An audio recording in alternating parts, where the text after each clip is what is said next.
Nate G219 here to help back and better. You know what? It's still December 31st, New Year's Eve, but I had that great video that came out earlier and got a lot of subscribers, but something even bigger just happened.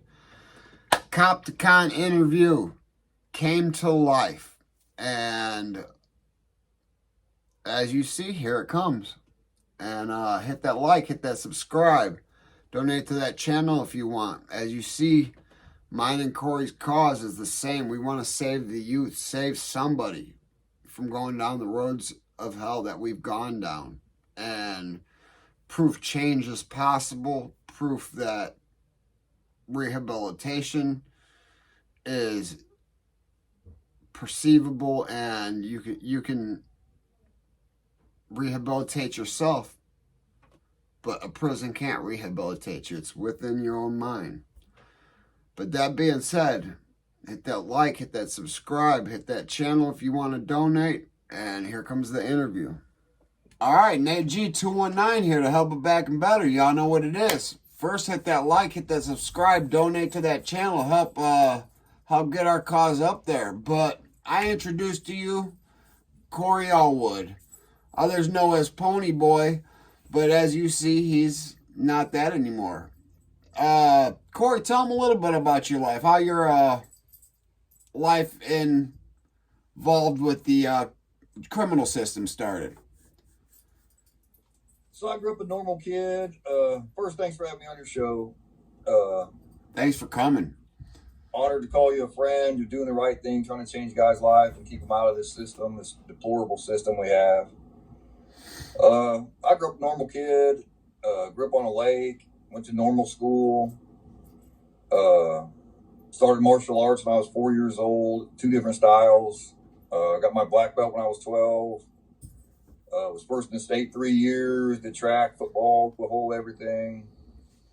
Joined the Army, which was short-lived, because I came home, and this is my main focus of 1 second of one day changes your life. Is I was in a parking lot hanging out with some friends I just happened to randomly run into from high school, and they were coming back from a homecoming, and we started drinking in McDonald's parking lot, just hanging out as kids. And I drove my buddy's car and made it about 3 blocks, and he had a Firebird with a 400 in it, so I thought I was cool, and I punched it, and the ass end swung out, and I just heard a bang, and I'm like, oh shit. So as soon as I hit the bang, I looked over, and it was a state police car that I hit. Oh, damn. So in that split second, I was like, man, I'm going to get kicked out of the Army, I'm going to be arrested, all this. So I compounded the issue, and I ran. I did end up outrunning them, but I wrecked the car, and it was just a big deal. And then I got in a fight with the police, and it was just a whole big deal. And that was the beginning for me, because I accepted an honorable discharge from the Army, so I wouldn't have to go through a court-martial or get a dishonorable discharge. Okay. That ruined my career, as I was going to be a career military guy. Worked for it my whole life, and that 1 second changed everything. And then I was, of course, a convicted felon, which at the time I knew that was like a bad deal, but you don't really realize what that means for the rest of your life. And this was over 30 years ago. So I'm like, man, I'll change this around. Something can happen. And I quickly realized what a felon really meant. And I've lost everything. So I compounded that with more arrests, fighting, just stupid kid stuff. Mostly driving while suspended, because my license was suspended. I just kept driving, and I would resist arrest, stupid crap.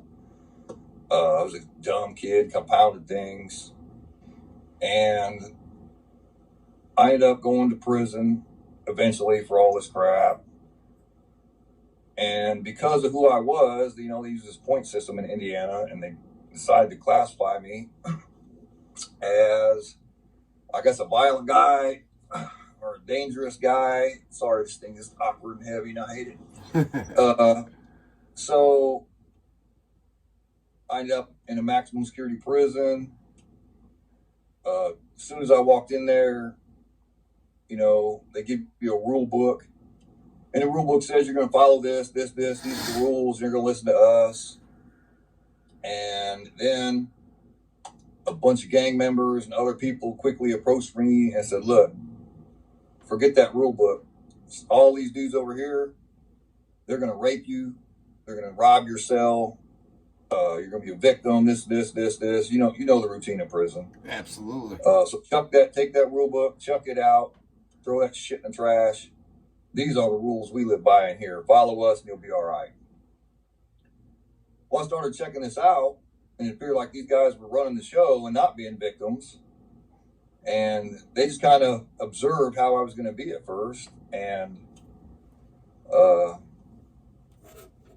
want to make this clear, too. These guys who go around here on these YouTube channels bragging about how tough they are and all the crap they did in prison and all this and that, that's not me, and I'm never going to go into that. I did what I had to do in prison, and I demonstrated who I was, and I was not going to be a victim. And eventually I did enter the gang. And I learned the racism. When you go into prison, I didn't know any of this. I was friends with everybody in the Army. I didn't know any of this. And you walk in the chow hall, and all the blacks go on one side, and all the whites go on the other. And at first, it's just common sense. I guess I go where I go. So over time, you learn this is not just like, hey, we eat over here and they eat over there. This is like the real deal. Like, you stay with your kind or else. There's consequences. So eventually, like I said, I made it into the gang. This led to other things because my background was very different. And I'm not going to disrespect anyone, but a lot of these guys had, unfortunately came from nothing, were uneducated, never belonged to anything, never trained, they don't have anything. They've never been anyone, and this was their chance to be somebody. So it didn't take me long to figure out this program. And of course, I had all of the above. So eventually, I was made the leader of this organization. Through this, I started controlling and figuring out how this worked. Obviously, it was a benefit to me. I'm not going to lie. I was a prisoner. I was a convict. Absolutely, I wasn't a prisoner. yeah. I was a convict. So I used this system, and we ran that prison, in every prison. When we walked in, we ran it. We ran the officers. We ran count. We ran the prison. So eventually, I got very good at this, and they couldn't control me. I mean, they could not control me because everything they threw up, I will find a way around this. So eventually, I'd been in altercations like everybody else in prison, especially with who I was. I've had some serious altercations. You're going to have that. And I got caught, they say, with a knife in my cell, which I did not. But this is why I look at it different, because they set me up. They pulled me out of my cell. I knew there was a shakedown coming. One of the officers that worked for us told us, hey, they're coming. I really didn't have anything in my cell anyway, except what was on me, which I always keep. You'd be a damn fool not to have a knife in the prisons I was in. You'd be an idiot. So they pull me out, take me downstairs, and they're going through my cell. And lo and behold, they find a shank in a trash bag in my cell. I know for a fact that's not my shank, because, I wouldn't put a shank in a trash bag. And I know it wasn't mine. I know what I have.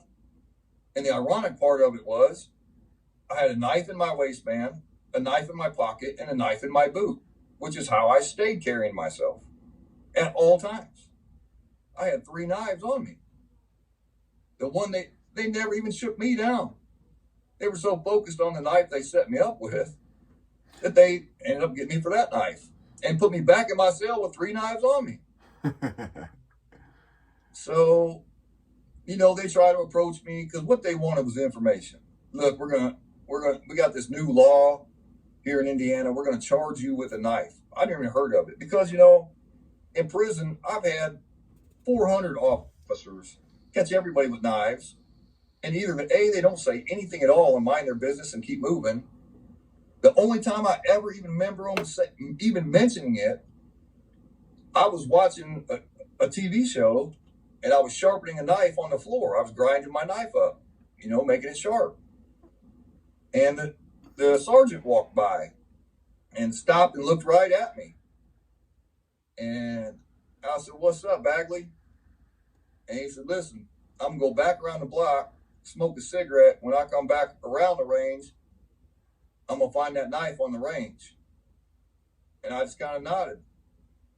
And he kicked rocks, and I chucked the knife out the bars, and he came back and picked it up. And, of course, announces, "Hey, does anyone know where this came from?" Of course, it's not going to happen. Nobody knows nothing about it. Right. So he said, "Well, I'm confiscating this." So that's how that worked. Well, this time they passed this law where if you have a knife, they charge you with it.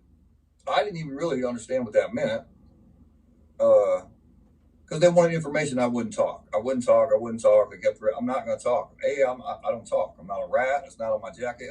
It's not my deal." So at 1 a.m, here comes these 8 dudes with black fatigues and combat boots and maroon berets on and all this crap. I'm like, "What is this?" And they said, "You're moving." I said, "Damn, to where? This looks serious." And they took me to the Supermax at 1 a.m, in the middle of the night. They took me to the SHU, which is Indiana Supermax, the secured housing unit, and that's in Wabash. It's a level 5 prison. So that's how that ended up coming. And I still wouldn't talk. And later on, here comes the state police on the range and literally read me a warrant for this prisoner with a knife crap, whatever it's called. I'm like, "What is this? A B felony?" So I'm going, they drive me back and forth to court and all this. They offer me 2 years of home detention. I refused to take a deal simply because I was hard-headed, number one, and I knew that wasn't my knife. You put it there, I'm not. If I did something, I'll take a plea, right? I've been that way my whole life. I did it. You caught me. Well, what's the best plea bargain I'm getting? Let's go. This wasn't my knife. We're taking it to the box. We're going all the way. Well, of course, they had people that lied. I mean, dude, brother, they had people on the stand that said that I had taken that very knife that wasn't mine and been in their cell with it and held it against their throat and extorted them. A, that wasn't my knife. B, I don't even remember you being in the cell house, so I don't know you. I don't ever have extorted anybody. I'm against that shit. And it's just complete lie. Well, come to find out, he had like 8 years left, and they let him out on work release. Imagine that. So this cat I've never even met gets up there and, it's all just bullshit, it's bogus. That's the system that they got who they wanted, me. So I ended up getting 20 years at jury trial for this. They gave me the 20, and of course, that day changed my life once again forever, because I let the hatred consume me. I never thought about, well, you had knives on you they didn't catch you with, or you've done this, or you've done a million things you really could have been charged with. I look at it like, you set me up, I hate you, it's war now. And it was, and that's why I did the whole 20 years, things went bad. And in Supermax, that's where everything goes bad. I mean, prison is not glorious and glamorous like people think it is. They make this out to be, they don't understand that all them years that, I'm the leader of this organization, this gang. Well, yeah, but what you don't realize is, just to take a shit, I would have one leg out of my pants just in case someone walked up on me. So I would have one leg out of my pants and a knife in my lap just to take a shit every time. If I took a shower, I'd have 2 guys posted outside the shower with hawks. Hawks is what we call knives in Indiana. Absolutely. Each one of these guys would have a hawk. When I was done showering, I would dry off and step out and take the hawk and guard the next guy going in. You know, and this is every day. This is, you just get used to this. And these are the things I kind of want to preach and talk about, and we can get into. This is my life and what I'm dedicated to. This is what I'm preaching. These guys don't understand all this stuff. They don't at all. They don't, man. And they think it's a joke. I'll tell you how it ruins people psychologically and forever. You know, like lifting weights. You know, I like lifting weights. I like it. So, because I'm a martial arts guy and I work out, I like this stuff. Being fit. Well, they don't understand.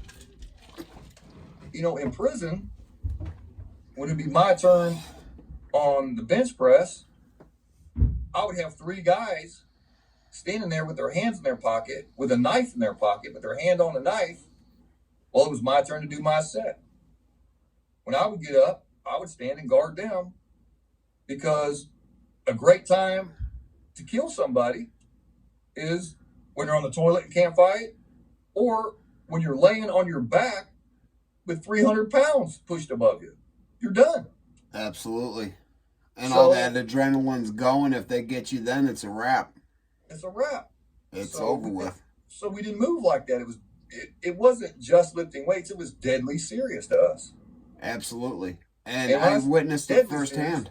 Deadly serious. Yeah, I definitely witnessed the security firsthand. I didn't have to have the security like that because then I wasn't in rotation, nor was I a leader of any organization whatsoever.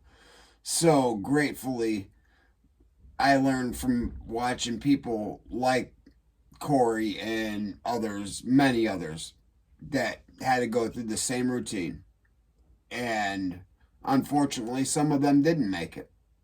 But people like Corey did, and they're there to share their stories with us. So what are you doing right now with your life, Corey? So the day I walked out of, I had been 12 years in solitary confinement. They would not let me out for no situation, no circumstance. I had not had a write-up for 7 years. I'd laid low. Before I got out, I quit the gang. I left. I'm done. I changed my life for a lot of different reasons. I wanted a different life. It was no longer my fight, my cause. I'd met some good guys. I just changed my views.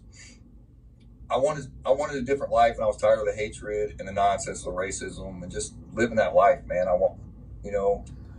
My best friends, my guys, had life plus 200 years, 80 years plus life. Lots on death row, X-row in Indiana. Just everybody I looked at had 300 fucking years, man. I'm like, is that my goal in life? Is this how I want to end up? They're going to die in here. And they were good, solid dudes. They're convicts. Yep. But it's no longer for me, man. I couldn't see myself, and it hit me one day that I was the king of nowhere, man.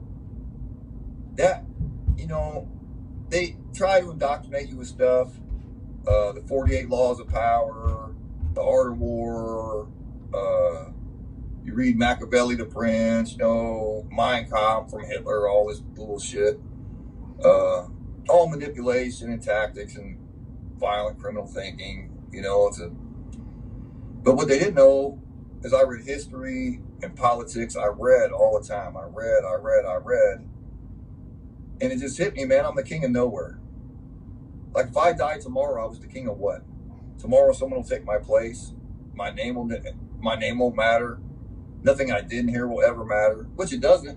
Other than the guys who did time with me and people in prison, who the hell would know anything I did or what I stood for or what I fought for or what I sacrificed my life for? It doesn't matter. None of it. None of that matters. No one gives a shit the second you walk out that back gate. Right. So I didn't want to die in prison. I didn't want to be the king of nowhere. I was done, man. So I started writing the chancellor of Indiana University. Well, I filled out an application for IU, and it got deferred because I was in super maximum security and my whole packet I had to send in. So they deferred it to like 5 or 6 people. And finally, the chancellor wrote me a letter. I said, man, you're very persistent. If you're serious when you get out, you come see me. So I had that motivation and that drive. This is what I'm going to do. The day I walked out of prison, in prison clothes, with my prison box full of prison shit, I walked into Indiana University and asked to see the chancellor. They said, well, you can't just walk in and see the chancellor. That's not how that works. He's the president of the university. I said, okay, well, he wrote me a letter and said, I can see him. Here it is. So I get in. They say you got 15 minutes. We end up talking to him for like 4 hours. And at the end of that, he said, you're admitted. You're in. He took me to steak dinner at the Roadhouse and drove me home. And I moved into campus. I lived in student housing right after 20 years in prison and 12 in Supermax. Of all this shit I've done, I'm just a college student, which was a disaster. I did make it in college, but only because I had a lot of help with the administrators that were there that knew my situation and helped me enter a pro-social lifestyle versus a criminal lifestyle, right? If I didn't have that, I'd have been a hot mess. Nobody was there to help me. I didn't know what to do. I was a horrible man. I looked at everything like the prison yard. I lived by prison rules. And people had to help me through that. I knew I didn't want to ever commit a crime again or go back to prison. And I wanted to help people. But I didn't realize how much help I needed myself. And this kind of goes back to the lifting weights of things you don't realize. Yeah. You know, here it is, 9, 10 years later, been out of prison, almost 9 years. And I took my daughter, I'm a full-time police officer, so I think that's obvious. I'm a full-time police officer. You're not out trick-or-treating? We're not out trick-or-treating tonight. I didn't think so. And I'm not going to say my department. It is, obviously, it's no secret. I work in Indianapolis, the biggest city in Indiana. I'm a full-time police officer, and I work part-time at a juvenile facility. So I get to use the swimming pool and the weights and all that. A few years ago, even this is just only a few years ago, I brought my daughter to work out with me. And her mom came. And we were just trying to make a fun day of it and just work out and have fun. And the second I got in the weight room, I didn't even realize it was happening because I do it by myself. I usually go at 4 a.m. when no one's there and I work out. This time I waited and I brought them. So now I got 2 extra people with me. While I'm getting ready to lift, they're playing music and laughing and moving around. And it completely freaked me out. I don't know why. Well, I know why. It's psychological. It is what it is. You still deal with things. No matter what. The second I turn my head around backwards and I'm ready to hit the weights, it's deadly serious to me. And to watch people move around me, I got irritated with them. I ruined the whole event. I'm not gonna lie to you. I was a horrible dad that day. I was a horrible boyfriend that day. I got irritated. I was upset. I was visibly shaken. I couldn't understand why are they not holding a knife protecting me, and why is this so funny? What the fuck is so fun about this? We're here to work out. This is deadly serious. And it took me to go home by myself and just sit in the car and realize, what the hell? What kind of monster have you become? Even after all these years, it's there. You see things different. You definitely and do. Those are the things why I work so hard to keep people out of prison and teach people what really goes on in prison. You don't have a clue what really goes on there. You think you're tough and you think you're bad. We could go into 1,000 stories. You don't know what tough or bad is. So it's things like that where you suffer the rest of your life and you have to learn this still over time. That's the stuff I want to change in people. They don't see the lifelong consequences and the changes. Things that are fun and normal to most people. I'm good at my job. I have no problem getting out at 1 a.m. and dealing with however many people I got to deal with in the parking lot, even if I'm by myself. I'm used to that. Yep. What I can't do is walk into a gas station or go to Walmart or enjoy shopping or enjoy the movies. I definitely won't go to a movie theater where it's dark and the hell no. So it strips you of the ability to live life as a normal person. And not only that, it affects everybody around you that you care about and love. Because while they don't understand, you're making it hard on them to just be normal and have a normal life that they deserve, because they're dealing with your trauma and your psyche of survival. So, and like you said, I remember in your intro that, oh, that can't happen, and oh, that's not real. Well, all you gotta do is Google. I mean, it's about as real as it gets. Absolutely. Not hard to figure out. I mean, things, and it's not a secret. It's not. My daughter is black, and she's my whole world. Here I am. I'm a cop. See my badge? Here I am. I'm a police officer. My daughter's black. My friends are black. I speak with the NAACP. I'll speak with white re-entry organizations. I speak with everybody who will listen. And he's the former president of... That is, that it can't be done, or that it's not true. Well, I'm sure they want to kill me. Make no mistake about that. I believe it. 90% of people I meet every day in this car want to kill me. I'm a cop. I know you want to kill me. And because of who I was in prison, and I have a black daughter, well, and I'm a cop, they, I'm sure, want to kill me too. Absolutely. Do I give a flying fuck? Does it look like it? Not a little. And I can die. I'm no better than anybody else, but I'm not going to live my life in fear or running. I get up every day to try and change someone's life so they don't have to live that life. So I can be there to help someone, not create problems. I saw that one comment where you were telling someone about when I saved a life. I don't tell everybody what I do every day. No. I saw their comment was, well, yeah, he probably saved somebody's life and then arrested 30 people that day. Yeah. I mean, what the hell is wrong? So, A, you don't know anything about me. And B, so you think nobody deserves to be arrested or go to jail? Absolutely, because both you and I did at one point in time. If somebody raped your 12-year-old kid, or somebody raped your wife, or beat your son up, or just 1,000, nobody deserves to get arrested, huh? Just anarchy, you believe in it, then get the hell off this channel, stay the hell away from me, and real people that are real human beings. Absolutely. I think nobody should go to jail, and you're an anarchist weirdo, and that's what it is.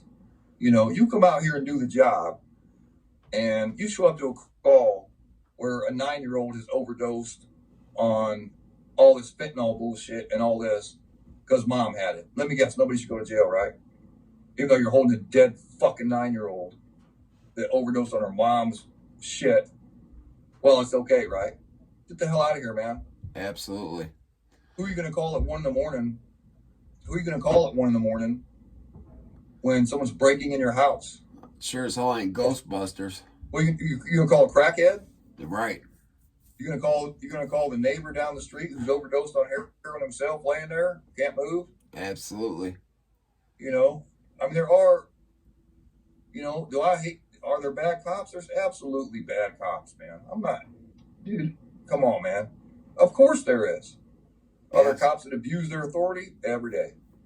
Are there cops that make bad decisions? Every day. Are there cops that should never, ever be a cop? Absolutely. But you have to have cops. Absolutely. Hopefully you have ones that are strong enough to do the right thing and influence others to do the right thing. And I think you're perfect for it. But with that being said, we're running into about 30 minutes, and I know you got to get back to saving the city tonight. It's New Year's Eve. It is. It is New Year's Eve, but I think this is part one of a few to go. I definitely do. I really am glad that you came on my show. Thank you very much, Corey. You're welcome, brother. Let's keep changing lives, and let's make a difference for everybody to realize prison is real. When the bar's shut, it's game on. You'll never be the same again, no matter what happens. And for those that don't think rehabilitation and changes, y'all wrong too. So never forget life's choices. Hit that like, hit that subscribe, donate to that channel if you want. You know, if they ain't hating it, you ain't making it. Thank you, brother. Well, I hope y'all like what you saw. I know he got to talking quite a bit, and I mean, he was speaking facts. I mean, when you're that passionate about something, and you've been to places, and you got people saying that, you know, he's a piece of crap or something, or they don't know what they're talking about, yada yada yada. We know we're gonna get hate. Because you know if they ain't hating it, you ain't making it. We know that. But as you see, that's just going to be part one of many interviews to go, I'm sure. And let's blow this thing up. Like I said, hit that like, hit that subscribe, donate to that channel if you want. And again, never forget life's choices. And if they ain't hating it, you ain't making it.